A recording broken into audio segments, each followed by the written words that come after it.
बच्चों, आज हम लोग पढ़ते हैं एल्किल हैलाइड के बारे में, बल्कि ये कह लिया जाए हैलोजन कंटेनिंग कंपाउंड के बारे में।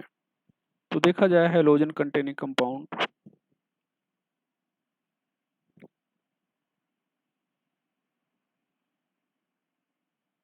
नाम से क्लियर है कि आप क्या पढ़ने वाले हो। ऐसा कंपाउंड जिसमें हैलोजन हो।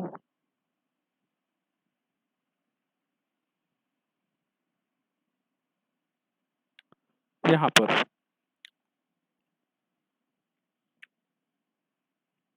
कंपाउंड हैविंग हाइड्रोजन,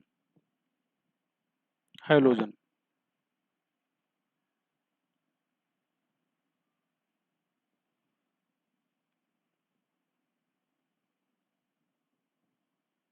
यहाँ पर R हो जाएगा, C6H5 हो जाएगा, ये सब हो जाएंगे। यहाँ पर क्लासिफिकेशन की बात करें, क्लासिफिकेशन यहाँ पर क्लासिफिकेशन में पहला हो जाएगा फॉलोइंग टाइप।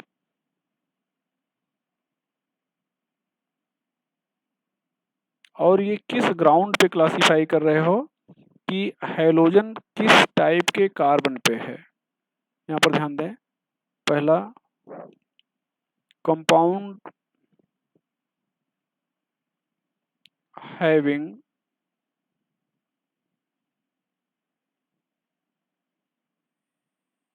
sp3CX, मतलब जिसमें sp3 हाइब्रिडाइज्ड कार्बन पे हो, उसको आप sp3CX टाइप कहेंगे। तो यहाँ पर क्या हो जाएगा, एल्किल हैलाइड हो जाएगा। ध्यान दो, CH3CH2X, इसको आप एल्किल हैलाइड कहोगे।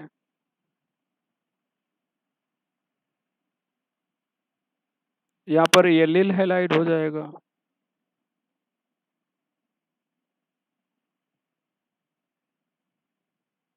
एलिल हैलाइड,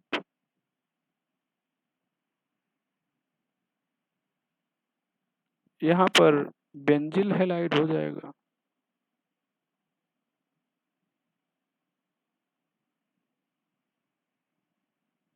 इसको आप बेंजिल हैलाइड कहोगे।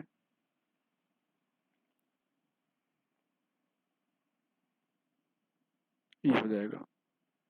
दूसरा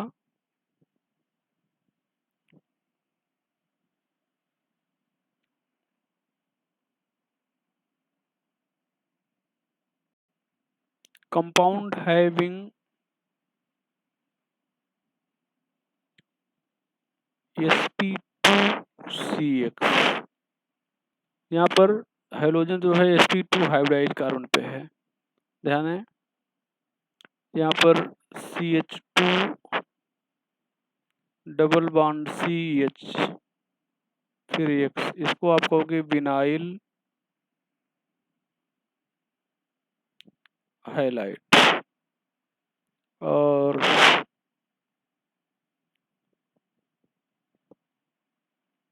यहाँ पर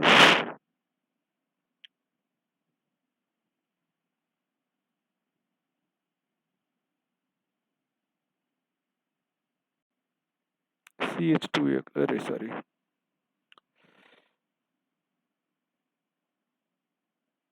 यहाँ पर X, hello benzene.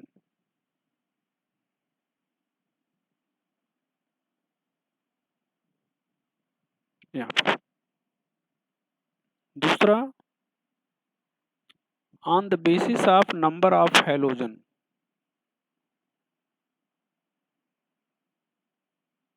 The basis of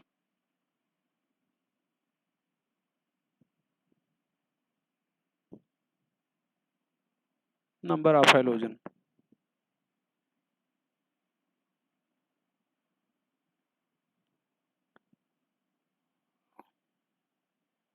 halogen compound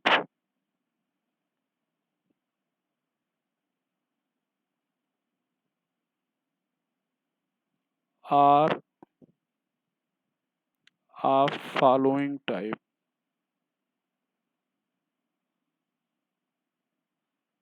Halogen compound are of following type. यहाँ पर ध्यान दो भैया, कौन से फॉलोइंग टाइप होंगे? पहला, मोनो हैलोजन डेरिवेटिव,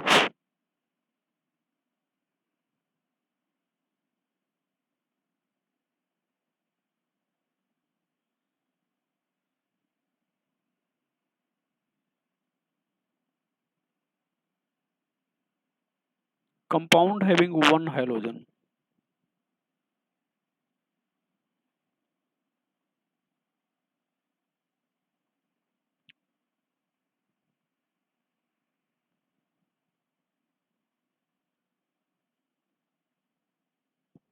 RX, इसको आप कहोगे alkyl halide.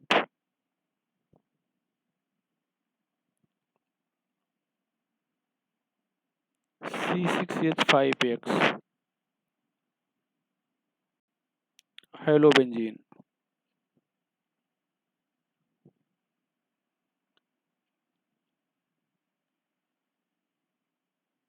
हेलोबेंजीन,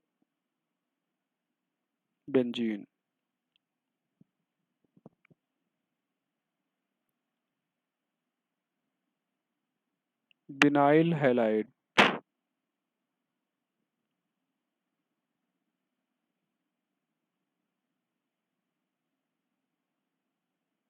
allele halide,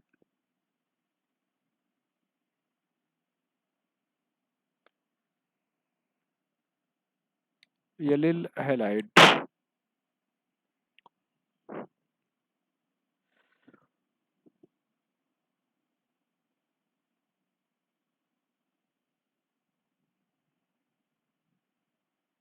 benzyl halide.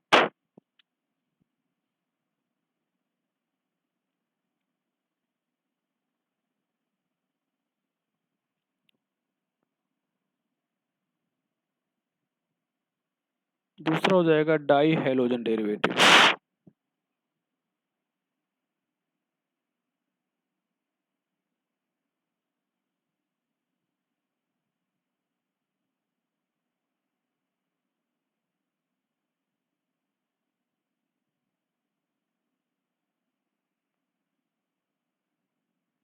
having two halogen, following type,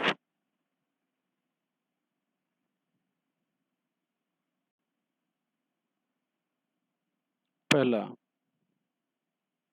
GeM di halide,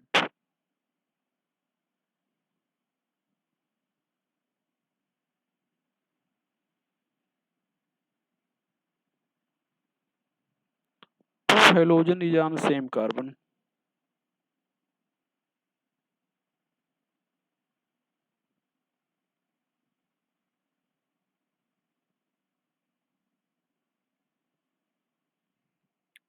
two halogen is on same carbon,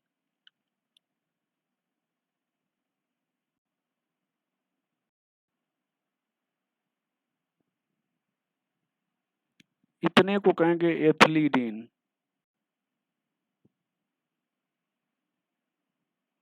ये ध्यान दो, ये CH3 CH3, ये एथेन है, CH3 CH2, एथिल है, CH3 CH double bond CH, ethylidene कहेंगे। तो जहाँ मतलब एक ही कार्बन से दो एच हट जाए तो जो एल्किल ग्रुप था उसमें देखो, ये एल्किल ग्रुप था एथिल, और इसमें IDENE और जोड़ दिया गया, IDENE। तो अगर एक ही कार्बन से दो एच हट जाएं तो जो एल्किल ग्रुप था उसमें IDENE और जोड़ देंगे। तो अब आप यहाँ पर देखें, ये इस कार्बन से दो एच हट चुके हैं, ये दो, तो दो कार्बन का ये एथिल था और IDENE और जोड़ दिया, एथिलीडीन हो गया। अब यहाँ पर क्लोराइड हो जाएगा। इथिलीडीन क्लोराइड। यहाँ पर ध्यान दो, ये CH3, यहाँ पर Cl, Cl, CH3, इसको आप कहेंगे आइसो प्रोपिलीडीन क्लोराइड, आइसोप्रोपिलीडीन क्लोराइड कहेंगे। दूसरा हो जाएगा जेम डाई हैलाइड, बिस, बिस डाई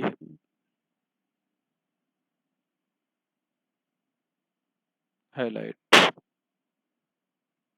यहाँ पर 2 हेलोजन एडजेसेंट कार्बन,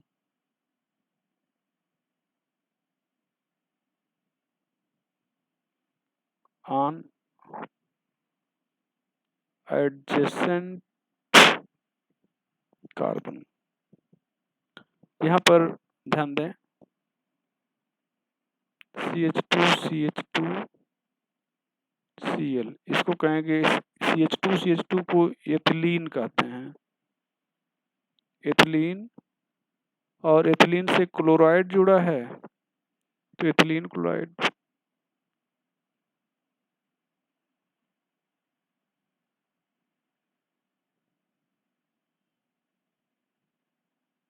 यहाँ पर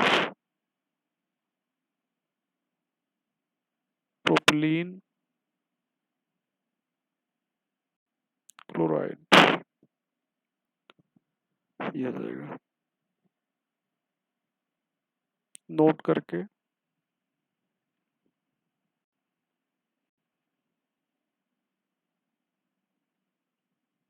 iodine is unstable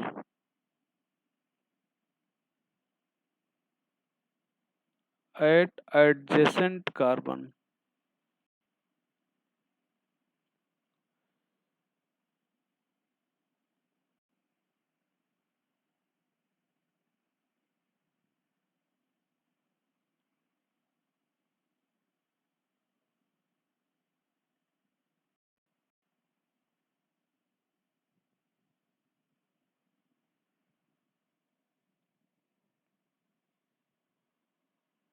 2-iodine is unstable at adjacent carbon, तो ये अनस्टेबल होगा,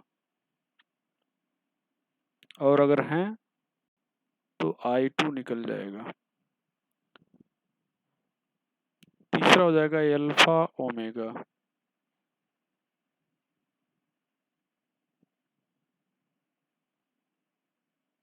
डाइहैलाइड।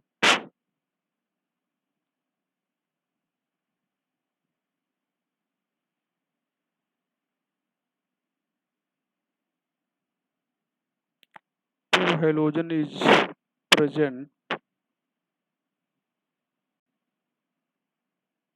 at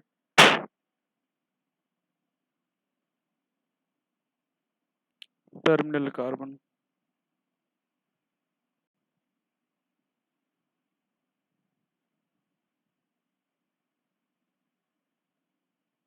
ये इसको आप अल्फा ओमेगा कहेंगे। चलो भैया, ये हो गया। अब हम लोग चर्चा करते हैं आगे। तीसरा हो जाएगा हेलोफार्म।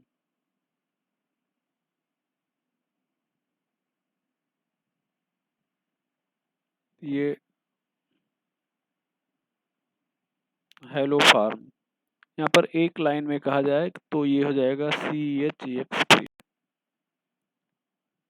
यहाँ पर ये 4 टाइप का होगा, आगे इन पे चर्चा डिटेल में हम लोग करेंगे। CHF3, CHCl3, CHBr3, CHI3।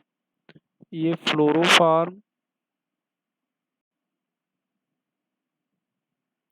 यहाँ पर क्लोरोफार्म,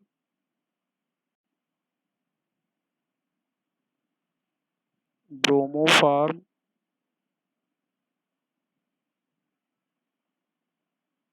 ये हो जाएगा आयोडोफार्म।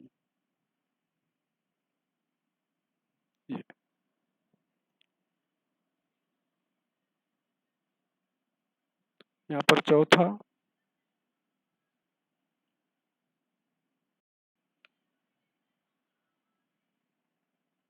पर hello compound.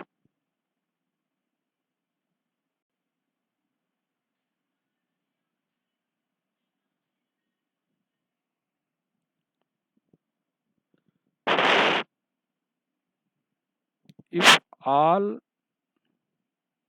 the hydrogen of carbon is replaced,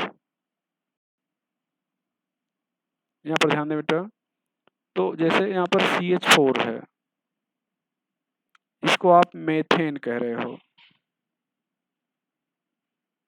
अब सारे हाइड्रोजन को हटा दो, CCl4, तो मेथेन ये भी होगा, लेकिन पर हेलो और जोड़ देंगे। अब क्लोरो है तो पर क्लोरोमेथेन, पर क्लोरोमेथेन। यहाँ पर C2H6 होता है, तो आप इसको एथेन कहते हो। अब H यहाँ पे हट गया, Cl आ गया, तो C2Cl6 हो गया। इसको हम लोग कहेंगे पर क्लोरोएथेन।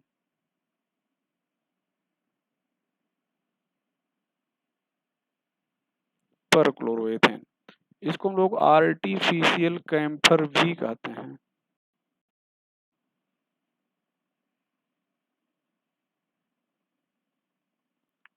Artificial camphor.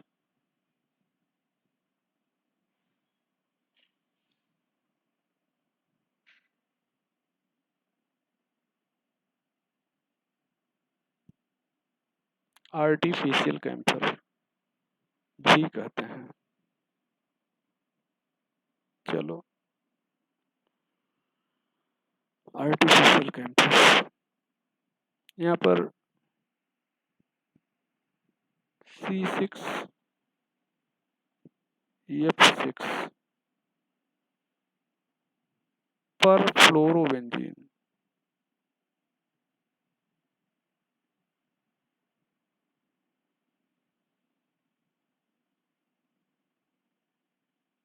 ये चीज आएगा।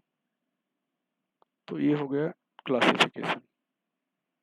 अब यहाँ पर हम लोग हेडिंग लेंगे एल्किल हैलाइड।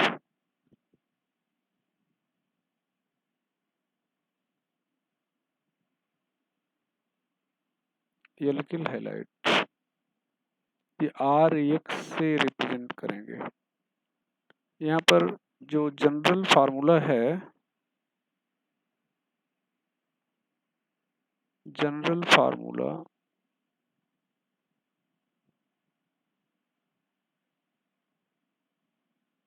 CnH2n+1 और X होगा, ये एल्किल हैलाइड हो जाएगा। ये रिप्रेजेंटेशन हो गया। यहाँ पर हाइब्रिडाइजेशन sp3 होगा कार्बन का। टाइप की बात करें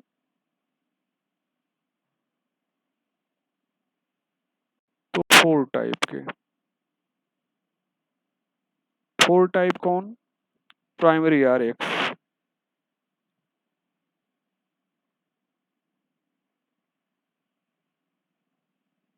halogen is on primary carbon, halogen is on primary carbon. यहाँ पर ध्यान दो बेटा, halogen is on primary carbon. यहाँ पर CH3 CH2X CH3 CH3 CH2X CH3 CH3 CH3 CH2X, ethyl halide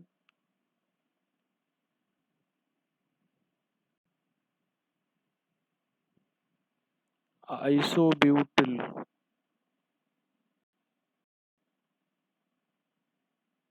halide, यहाँ पर टर्शियरी ब्यूटिल हैलाइड,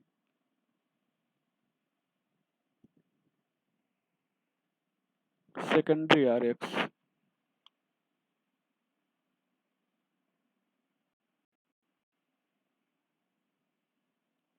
हैलोजन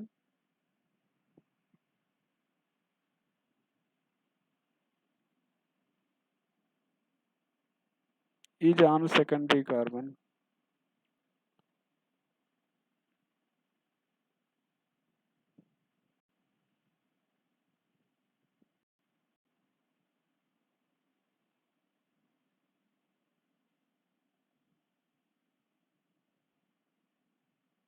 यहाँ पर इसको कहेंगे isopropyl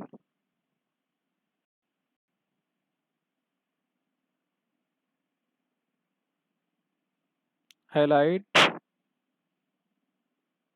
secondary butyl halide, tertiary RX,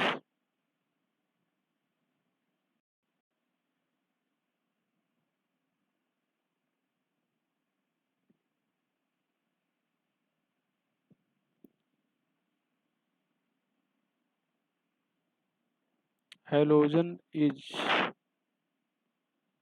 on tertiary carbon.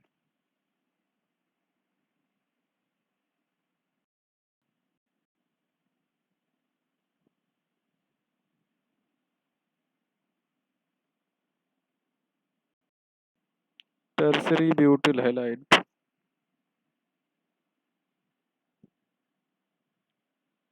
ये हो गया। यहाँ पर कुछ आगे देखा जाए, यहाँ पर अगर देखा जाए ये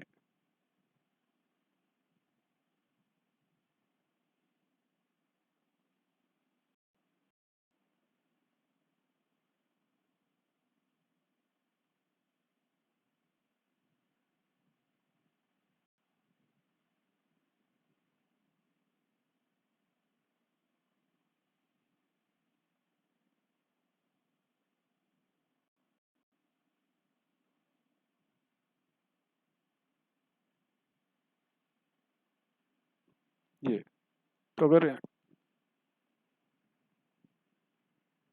टाइप ऑफ हैलाइड अगर आपसे कोई कहे तो यहाँ पर आप इसको सेकेंडरी कहेंगे, क्योंकि ये जिस कार्बन पे है, ये देखो यहाँ पर इस कार्बन से जुड़ा है इस कार्बन से, तो जिस कार्बन पर ये हैलोजन है वो दो कार्बन से जुड़ा है, इसलिए सेकेंडरी।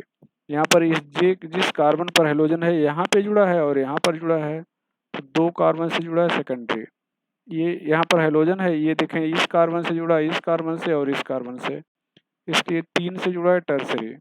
यहाँ पर भी देखें इस कार्बन पे है, अब ये यहाँ जुड़ गया, यहाँ पर जुड़ गया और यहाँ पर नीचे जुड़ गया, तो ये हो गया टर्सरी। ये हो जाएगा भैया प्राइमरी, सेकेंडरी, टर्सरी। तो हम लोग ये पढ़ रहे थे क्लासिफिकेशन। अब यहाँ पर हम लोग आइसोमेरिज्म की बात करें। आइसोमेरिज्म, तो यहाँ पर कौन कौन सी आइसोमेरिज्म पाई जाएगी? अब ये सब कहानी तो आप पहले सुन चुके हो, बस एक रिवीजन समझ लो हो जाएगा। पहला यहाँ पर चेन पाया जाएगा। अगर आपसे कहा जाए कि यहाँ पर क्या पाया जाएगा, तो आप कहेंगे चेन आइसोमेरिज्म पाई जाएगी। ये चेन, इसके लिए कार्बन की संख्या 4 या उससे ज़्यादा होना चाहिए। पोजीशन पाई जाएगी। मेटामेरिज्म तो पाई नहीं जाएगी, टाटोमेरिज्म नहीं, रिंग चेन नहीं, बाकी और कोई नहीं। यहाँ पर ऑप्टिकल आइसोमेरिज्म पाई जा सकती है। Optical isomerism,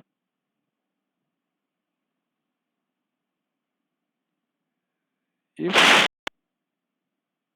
it has chiral carbon, यहाँ पर ध्यान दो, जैसे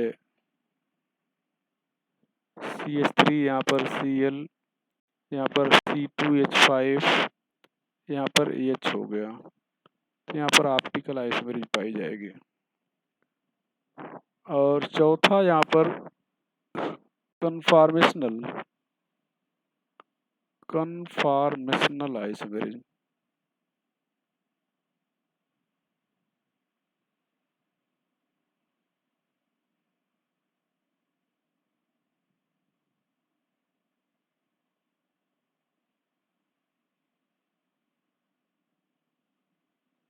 Conformational isomerism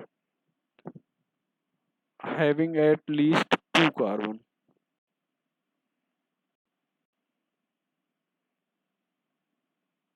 At least 2 carbon.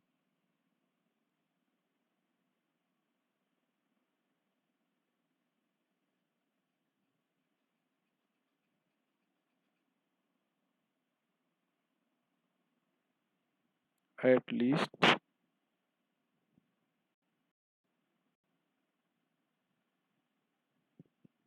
carbon and no pi bond. तो कार्बन है और उसमें कोई पाई बॉन्ड नहीं है।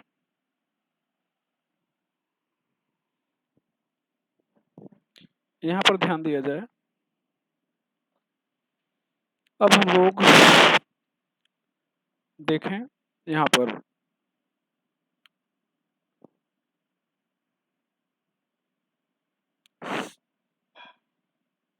C4H9Br आपके एनसीईआरटी में बना हुआ है। ये 4 आइसोमर रिप्रेजेंट करेगा। आइसोमेरिज्म पढ़ाते समय बताया भी गया था, ये 2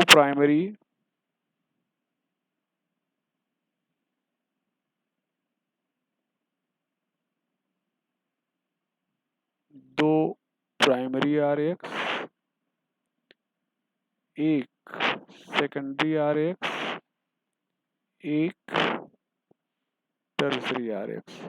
आपके बुक में बना हुआ है कि इन चारों के आप फार्मूला लिखें और नाम लिखें, तो यहाँ पर लिख देते हैं CH3 CH2 CH2 Br।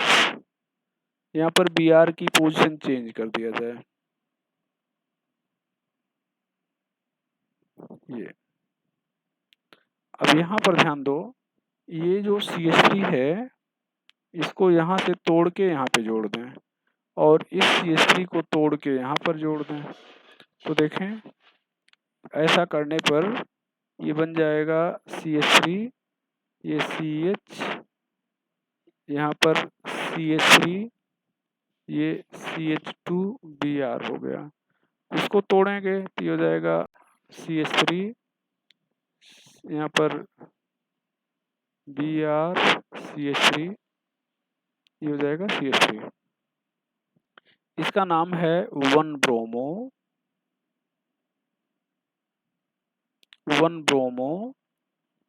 Butane. इसका नाम है, यहाँ से नंबरिंग करोगे 1-ब्रोमो 2-मेथिल ब्यूटेन प्रोपेन।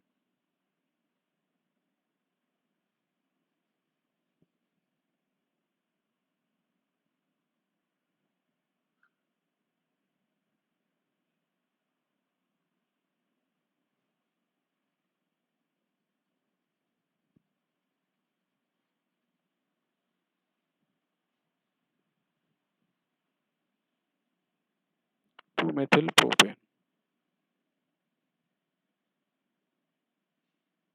यहाँ पर 2-ब्रोमो ब्यूटेन, यहाँ पर 2-ब्रोमो 2-मेथिल ब्यूटेन, ये हो जाएगा। अब यहाँ पर ध्यान दिया जाए भैया, ये सारी चीजों को, तो ये हो जाएगा।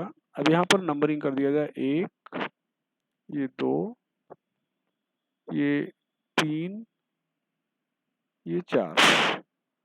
पहले और दूसरे में चेन आइसोमेरिज्म है पहले तीसरे में पोजीशन है, पहले चौथे में चेन है, तीसरे चौथे में चेन है, दूसरे चौथे में पोजीशन है।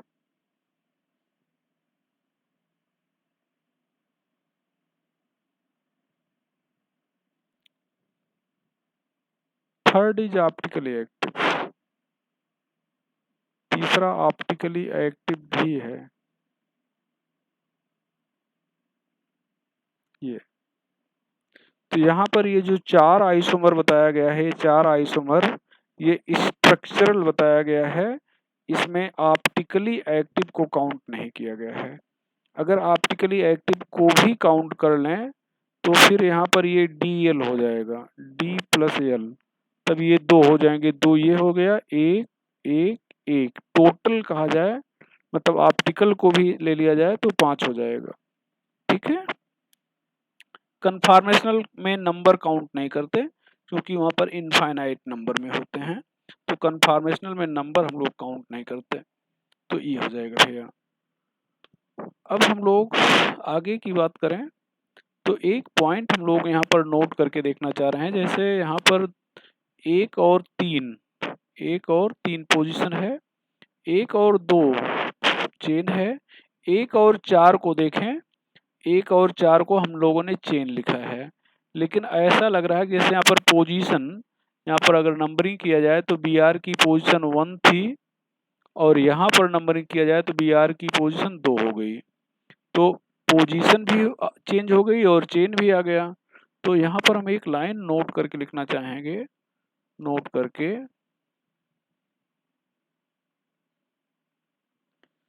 Alkene sorry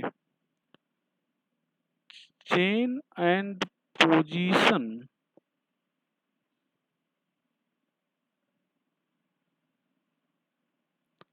isomerism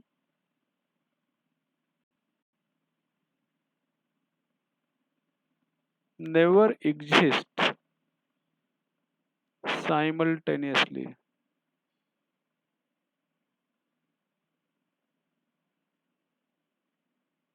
chain and position isomerism never exist simultaneously. तो अगर आपसे कहा जाए कौन सी पोजीशन आइसोमेरिज्म, मतलब कौन सी आइसोमेरिज्म एक साथ नहीं पाई जाएगी, तो आपका आंसर होगा चेन और पोजीशन आइसोमेरिज्म, 2 आइसोमेरिज्म ऐसी हैं कि जो दोनों एक साथ नहीं पाई जाएंगी। ये हो जाएगा। चलो भैया एक और देखना है, C5H11, यहाँ पर रिएक्शन लेते हैं, ये 4 से 8 आइसोमर, 8 स्ट्रक्चरल आइसोमर होंगे, 8 आइसोमर। अब इसमें 4 प्राइमरी RX, 3 सेकेंडरी RX और 1 टर्सरी RX हो जाएगा। ये इतने हो जाएंगे भैया। तो ये जानते रहेगा आइसोमेरिज्म के बारे में। अब हम लोग प्रिपरेशन पे आते हैं और प्रिपरेशन इसका एल्केन से शुरू करते हैं। यहाँ पर प्रिपरेशन ऑफ एल्किल हैलाइड। अब आप वही सारी कहानी सुनेंगे, बहुत सारे रिएक्शन आप पढ़ चुके हैं। प्रिपरेशन ऑफ एल्किल हैलाइड यहाँ पर भैया, तो अब यहाँ पर पहला हो जाएगा, पहला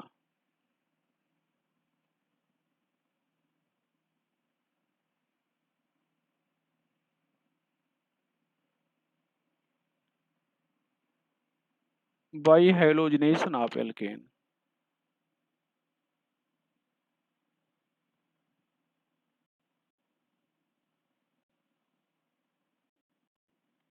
ऑफ एल्केन, अब ये चीज आपने डिटेल में पढ़ा था, एल्केन वाले टॉपिक में पढ़ लिए हो। यहाँ पर रिएक्टिविटी ऑर्डर आप वही गाय गीत फिर सुनोगे, हेलोजिनेशन ऑफ एल्केन। यहाँ पर एक चीज बता दें, नॉट या केवल, ये केवल better method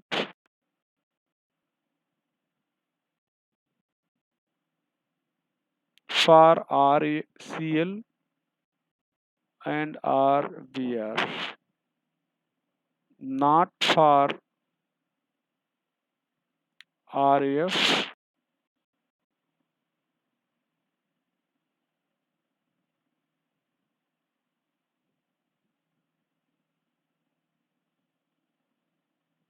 and RI। RAF और RI नहीं होगा। क्यों नहीं होगा? ये एक्सप्लोसिव होगा। यहाँ पर जब आप इसको बनाओगे तो एक्सप्लोजन होगा, और इसको बनाते समय रिएक्शन रिवर्सिबल होगी।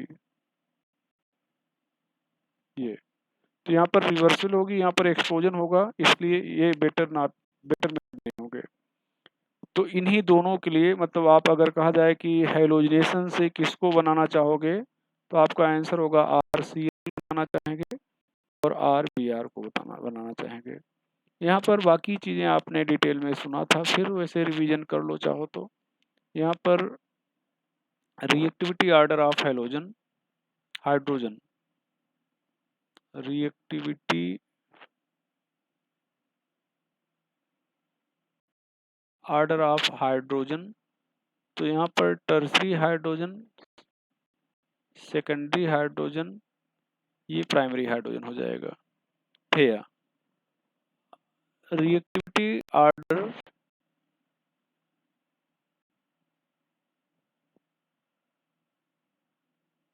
ऑफ हेलोजन,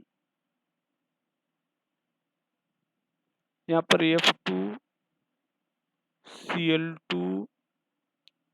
Br2I2, पूरे केमिस्ट्री में ये ऑर्डर यही होगा। यहाँ पर यहाँ पर जो ये Br2I2 हैं लेस रिएक्टिव,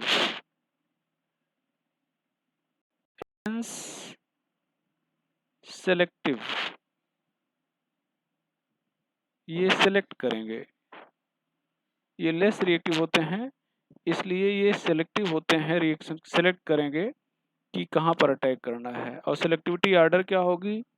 टर्सरी हाइड्रोजन को सेलेक्ट करेंगे, टर्सरी नहीं दिखेगा तो सेकेंडरी को सेलेक्ट करेंगे, सेकेंडरी भी नहीं दिखेगा तो प्राइमरी को सेलेक्ट करेंगे। ये चीज यहाँ पर more reactive, no selective, more reactive, hence no selective. ये अब यहाँ पर fluorination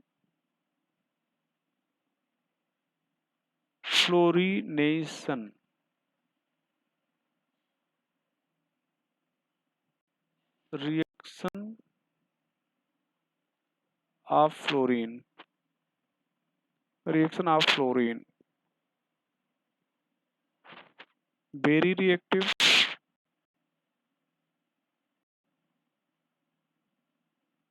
hence explosive,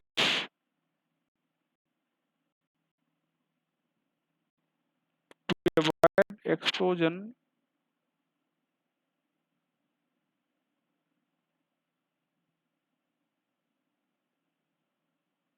before reaction,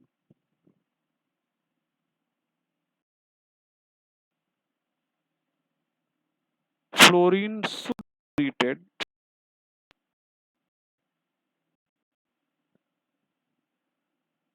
with inert gas। अगर आप कहा जाए कि फ्लोरीन को रिएक्शन के पहले इनर्ट गैस से क्यों ट्रीट करते हैं, तो आप कहेंगे कि एक्सप्लोजन को अवॉइड करने के लिए इसको ट्रीट करते हैं। यहाँ पर ध्यान दें, यहाँ पर हम लोग थोड़ा सा हीट करेंगे और नाइट्रोजन गैस लेंगे। एक और चीज़ यहाँ पर बता दें, यहाँ पर दिमाग से स्लिप कर गया, ये FRAS रिएक्शन है, फ्री रेडिकल सब्स्टिट्यूशन रिएक्शन है।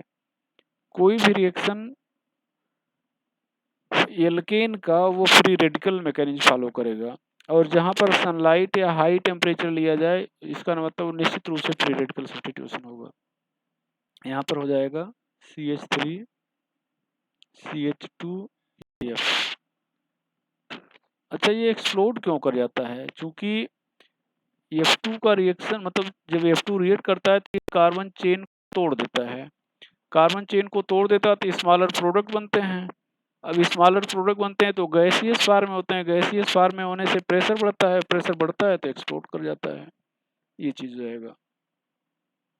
आगे देखा जाए भैया, यहाँ पर आयोडोनेशन,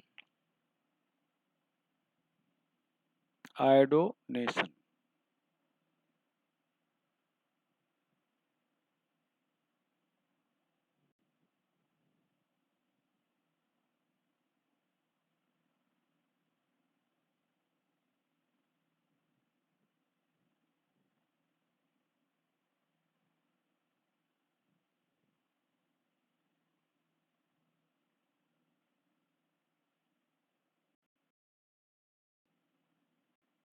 reaction with iodine, less reactive,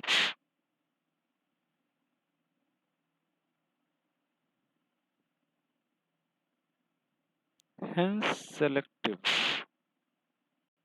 less reactive hence selective, इसलिए सेलेक्ट करेगा। किसको सेलेक्ट करेगा? टर्सरी हाइड्रोजन को। टर्सरी नहीं मिलेगा तो सेकेंडरी को, सेकेंडरी भी नहीं मिलेगा तो प्राइमरी को। यहाँ पर ध्यान दो,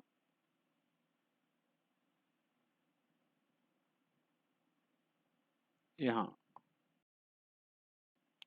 I2 और यहाँ पर सनलाइट, तो सेकेंडरी कार्बन पर अटैक करेगा। सेकेंडरी कार्बन का मतलब जो दो कार्बन से जुड़ा हो, उसको आप सेकेंडरी कार्बन कहोगे।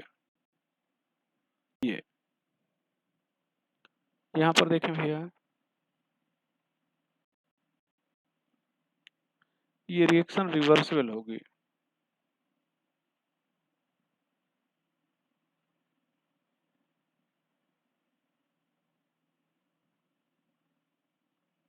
यहाँ पर I2 और HNU ले रहे हो, तो ये ध्यान दो, ये प्राइमरी कार्बन, ये सेकेंडरी कार्बन, ये tertiary carbon.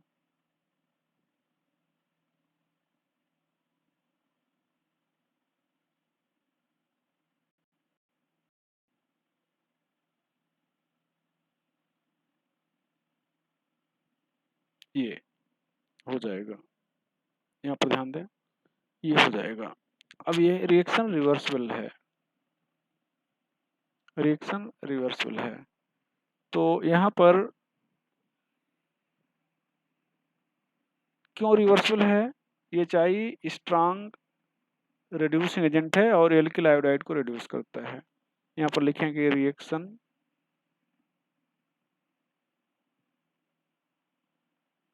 Is reversible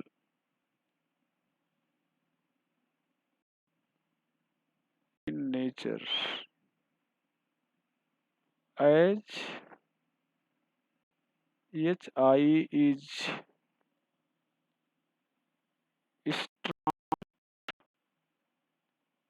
reducing agent and reduces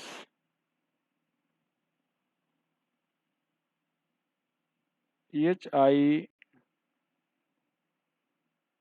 into alkane.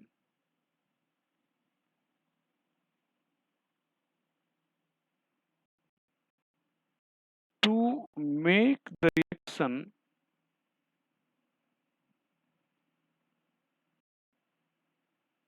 irreversible,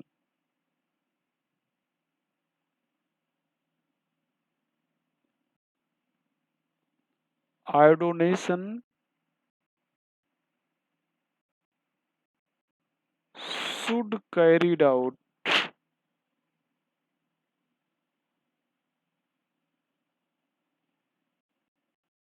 in presence of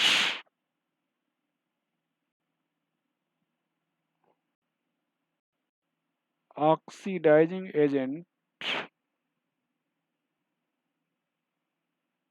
like HGO, HiO3 or HNO3। यहाँ पर ध्यान दें, आप ये चार ले रहे हैं, HiO3 ले रहे हैं, यहाँ पर 3H2O 3I2 हो जाएगा। तो HI को ये ऑक्सीडाइज कर देगा I2 में, तो I2 में जब ऑक्सीडाइज कर देगा तो अब I2 तो रिएक्टेंट है और HI रहा नहीं तो रिड्यूस नहीं कर पाएगा और रिएक्शन इरिवर्सिबल हो जाएगी, और इरिवर्सिबल हो जाएगी तो प्रोडक्ट ज़्यादा मिलेगा, ये चीज़ ध्यान रखिएगा। तो यहाँ पर हमने लिखा है कि to make the reaction irreversible iodination should carried out in presence of oxidising agent.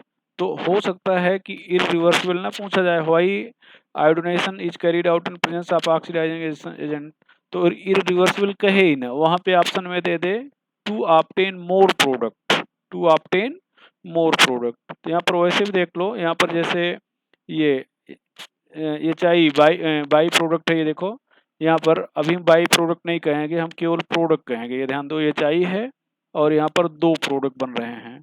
तो चूंकि आपको HI की ज़रूरत नहीं है तो इसको आप बाई प्रोडक्ट बोल दोगे, लेकिन वैसे अगर हम केमिस्ट्री मतलब ऑर्गेनिक केमिस्ट्री में पढ़ रहे हैं, हम लोग फिजिकल की बात करें तो यहाँ पर ये दोनों प्रोडक्ट साइड में स्टेप प्रोडक्ट कह जाएंगे। और रिवर्सिबल रिएक्शन से अगर प्रोडक्ट को रिमूव किया जाए, जैसे HI को रिमूव कर रहे हैं, तो रिएक्शन क्या होगा, फॉरवर्ड डायरेक्शन में शिफ्ट होगी, और फॉरवर्ड डायरेक्शन में शिफ्ट होगी इसका मतलब ये प्रोडक्ट ज़्यादा बनेगा। तो आपसे कहा जाए कि क्यों इरिवर्सिबल करते हैं रिएक्शन को, मतलब क्यों ऑक्सीडाइजिंग एजेंट की प्रेजेंस में कराते हैं, तो आप कहेंगे रिएक्शन को इरिवर्सिबल करने के लिए, और इरिवर्सिबल करने से क्या होता है, प्रोडक्ट ज़्यादा मात्रा में बनता है। यहाँ पर भैया ब्रोमिनेशन सब कुछ है ही, ब्रोमिनेशन यहाँ पर ब्रोमिनेशन में क्या करेंगे, लेस रिएक्टिव R2H एजेंट होता है, RNVS होता है, less reactive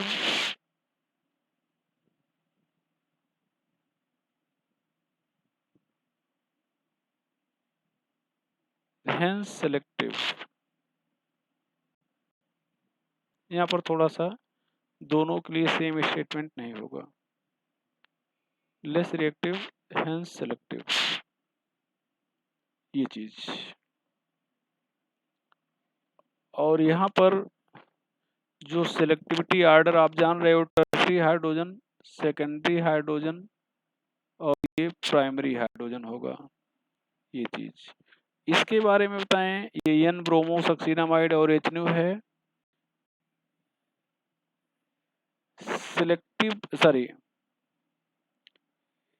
ads bromine on allylic and benzyl carbon only.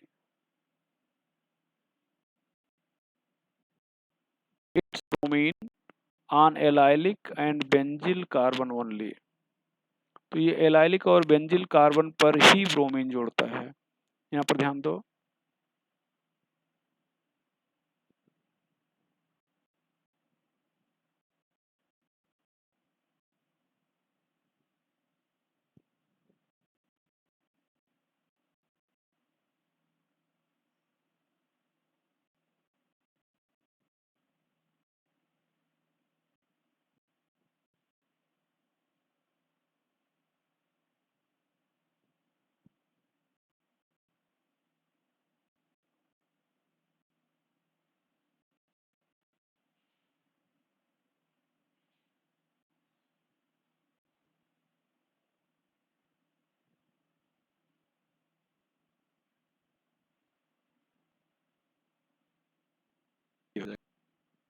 Allylic carbon का मतलब जो कार्बन डबल बॉन्डेड कार्बन से जुड़ा हो।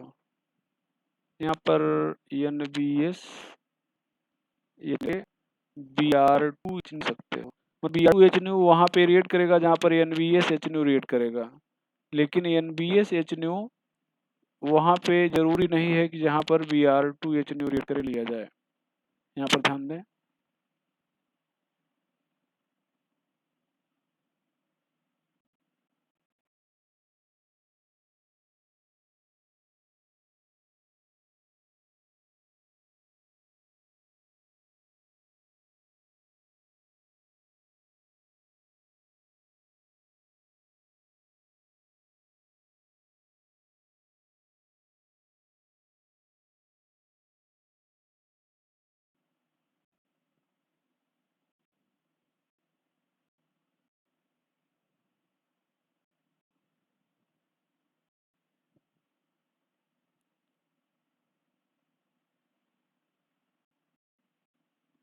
अब यहाँ पर ध्यान दें, आपके पास 3 एलाइलिक कार्बन हैं।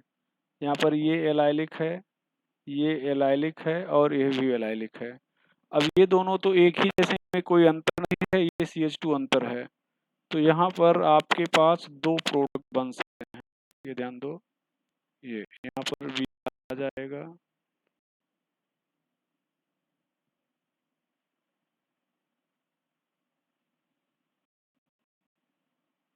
बल्कि 3 बन सकते हैं। यहाँ पर IPAC नेमिंग करेंगे तो अलग अलग होगा। यहाँ पर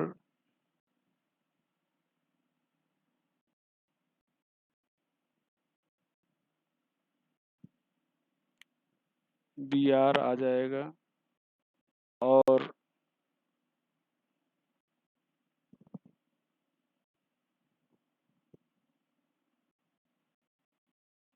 यहाँ पर Br आ जाएगा।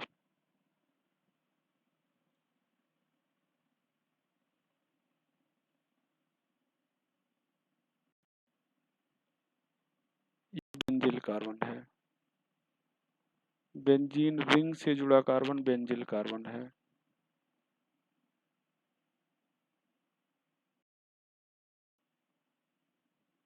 Br2HNO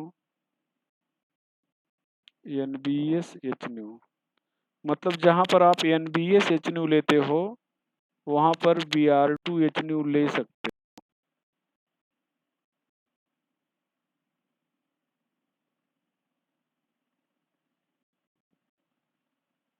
दोनों वही प्रोडक्ट बनाएंगे, दोनों में कोई अंतर नहीं होगा।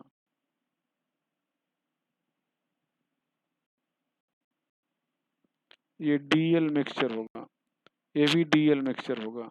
क्यों DL मिक्सचर होगा?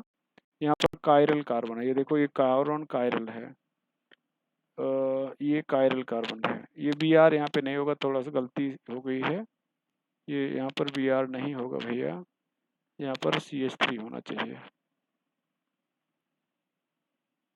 CH3। आगे देखते हैं chlorination.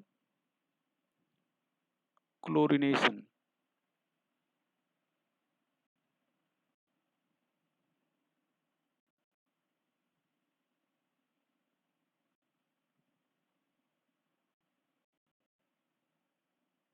reaction with Cl2HNO. Cl2 more reactive,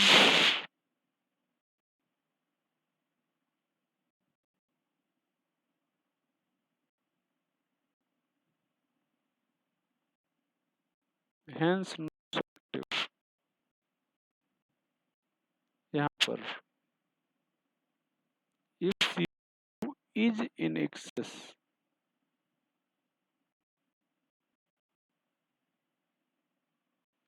if Cl2 is in excess,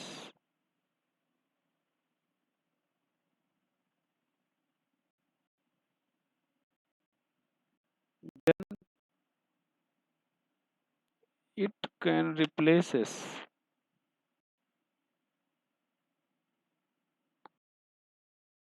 then 1 by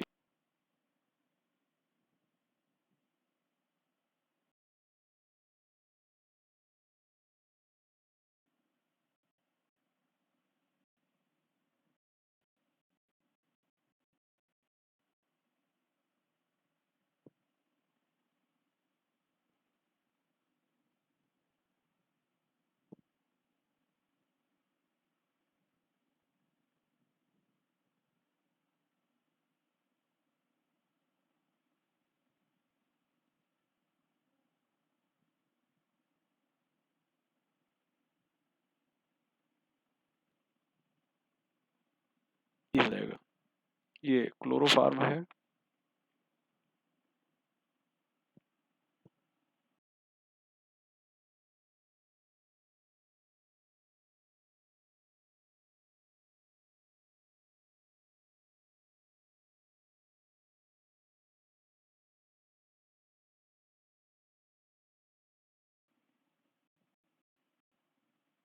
और ये पायरीन है।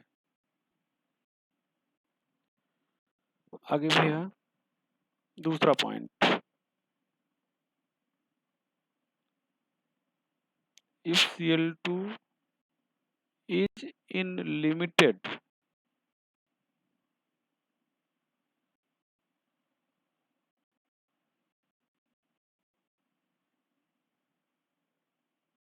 mono chloroprod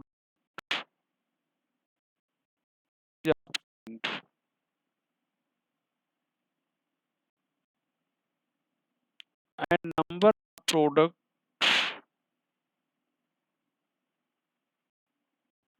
obtained equal to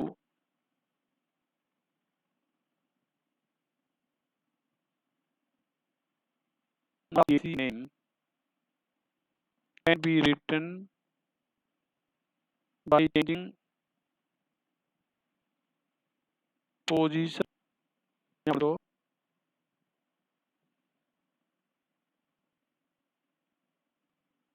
2H new, यहाँ पर CH3 CH2 CH2Cl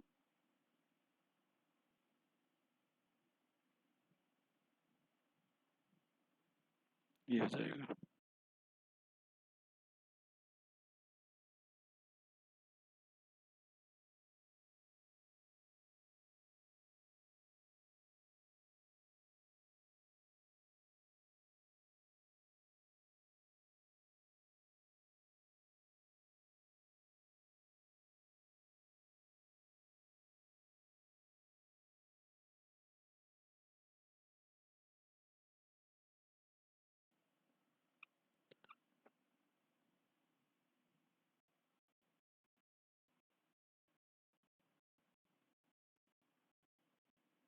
ये सब आप पीछे एल्केन वाले चैप्टर में पढ़े हो, बस केवल रिपीट सुन रहे हो आप।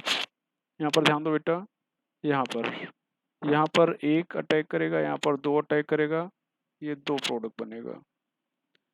यहाँ पर आइसोब्यूटेन ले लिया जाए, ये ध्यान दो, यहाँ पर Cl2H न्यू, यहाँ पर एक अटैक करेगा, यहाँ पर एक अटैक करेगा, दो प्रोडक्ट बनेगा। पेंटेन में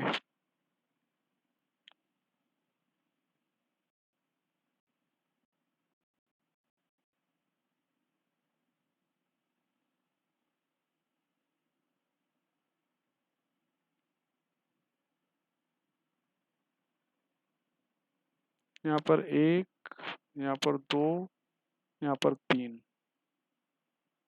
तीन प्रोडक्ट, ये एन पेंटेन।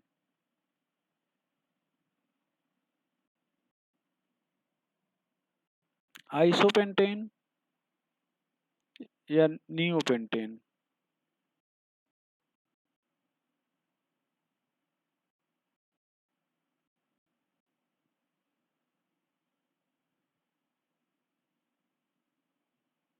यहाँ पर एक प्रोडक्ट।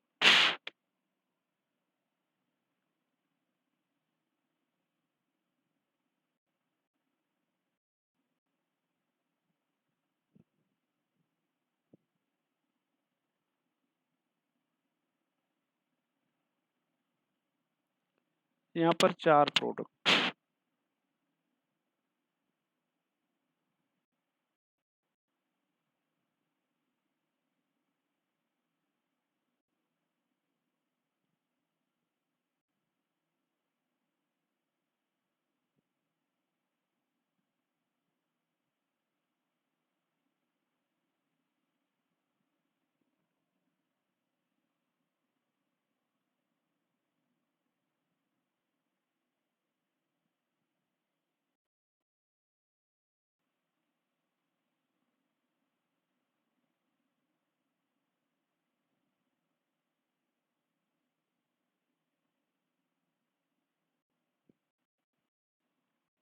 यहाँ पर ध्यान दें, यहाँ पर ये कायरल कार्बन है और ये कार्बन कायरल है, तो ये Dl होगा, ये Dl होगा। तो यहाँ पर प्रोडक्ट अगर कितने मिलेंगे, प्रोडक्ट 4, आइसोमर 6, ऑप्टिकल आइसोमर